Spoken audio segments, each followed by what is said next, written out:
بسم الله الرحمن الرحیم. راځو د پبلشر پروګرام دویم ویډیو ته. پبلشر چې دا د ان ډیزاین سره مساوي ده. څوک چې په اډو پروګرامونو کې کار کوي هغه پوهیږي چې ان ډیزاین څه شی ده.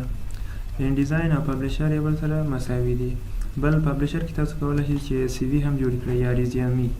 زه به راشم دلته ستاسو لپاره به ریزیومي انتخاب کړم. مثلا دا سټایل انتخابوم. زما لپاره یوه سی وي یا ریزیومي اماده شوه. سی وي او ریزیومي ترمنځ ډېر کم فرق ده.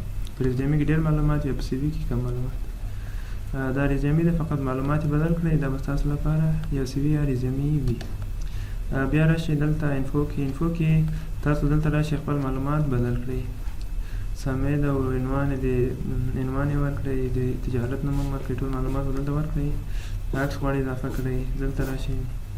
که غواړئ چې پاک کړئ دا ووهئ، بیا که غواړئ چې سیف شي دا ووهئ. که غواړئ چې دا معلومات ډیلیټ شي یا نور معلومات د بل چا باره کې هم غواړئ دا ووهئ، بیا سیف کړئ. بل دلته د پروپرټیز برخه ده. کله چې تاسو دلته راشئ دلته د پروګرام ټایټل ورکړئ، موضوع یې ورکړئ، چا لیکلی، منیجر یې څوک دي، ټول معلومات ولیکئ. ایسایه ده چې دا ما تاسو ته په پاورپوینټ کې ټول خبرې تشریح کړې وي.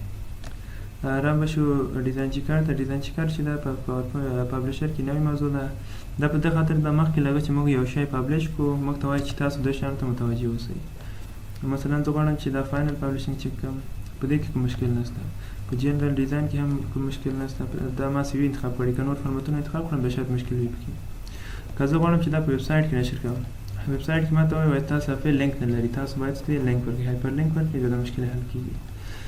که زه غواړم چې دا چاته ایمیل کړم بیا ما ته څه شی وایي تاسو دا غواړئ ایمیل کړئ، دا فونټ هم د ایمیل مطابق نه ده، دا د خط اندازه هم ایمیل سره مطابقت نه لري.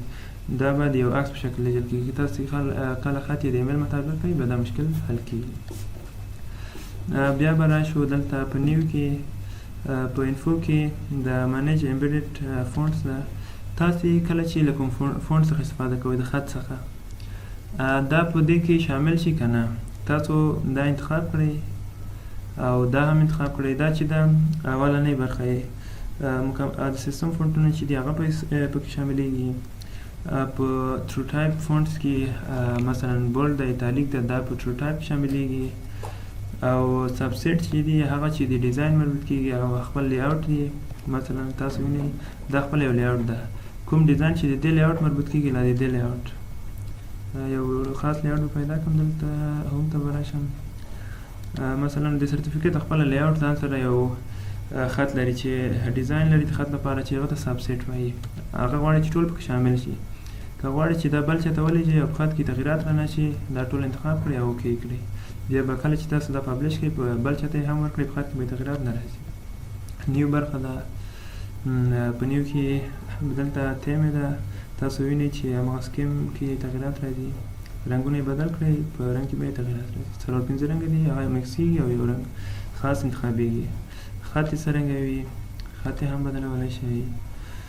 معلومات د چا معلومات یې ما معلومات چې ما خپل باره کې ورکړو دا هماغه انتخابېږي. که بل څوک غواړي چې اضافه کړئ راشئ دلته د بل چا معلومات اضافه کړئ. بل څرنګه وي د انګلیش لپاره وي که د پښتو فارسي لپاره. که د پښتو فارسي لپاره وي بیا دا انتخاب کړئ. بل اوپن برخه ده. اوپن هماغه د ورډ په شکل ده چې د پبلشر په پاورپوینټ په شکل ده چې ریسنټ د ون ډرایو د ون ډرایو اکاونټ جوړ کړئ. له خپل کمپیوټر غواړئ، له بل خاص ځای غواړئ، ون ډرایو یا شیر پوینټ څخه له براوز څخه غواړئ. دا هماغه د پاورپوینټ په شکل دی. سیف ده، سیوز ده.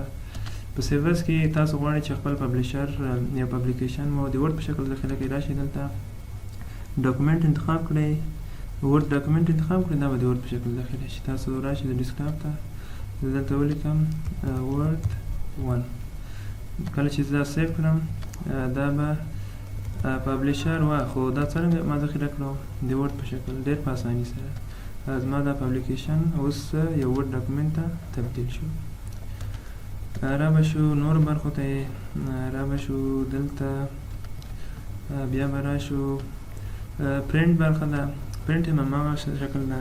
په پرنټ کې یو اضافه خبره ده چې دلته پرنټ سیټ اپ ویزارډ ده. دا کې ډېر زیات خبرې دي. تاسو اول باید چې په بلیډز پوه شئ، په رجسټریشن مارکس باندې پوه شئ، په ډینسټي بار باندې پوه شئ. بیا وروسته کله چې دا د ډیزاین پیج ډیزاین برخه ختمه شوه، بیا دا به تاسو ته تشریح کړم. شیر برخه د شیر هماغه مخکینی د پاورپوینټ شیر ده. که غواړئ چې ایمیل یې کړئ په دې شکل تاسو لیدلی شئ. دا د ایمیل حالت یې ده. بل دلته نور ټول هماغه خبرې دي، فقط یو خبره چې اضافه سوې دلته HTML په شکل غواړئ، دا د ویب په شکل ده. تاسو څوک چې کمپیوټر ساینس وایي په د HTML پوهېږي. نور ټایپونه هم دي. یو ټایپ چې سیف فور انادر کمپیوټر ده، تاسو غواړئ چې دا یو بل کمپیوټر ته ولېږئ، راشئ دلته یو پکیج ورته جوړ کړئ. زه به دلته یو پکیج ورته جوړ کړم په اپلیکیشن 3 په نامه په ډیسکټاپ کې. دا به سیف کړم، نیکسټ به ووایم، ادرس یې هماغه انتخاب سوی. دا زه غواړم چې یو پکیج په شکل یو چاته ولېږم چې تغیرات هم پکې رانه شي.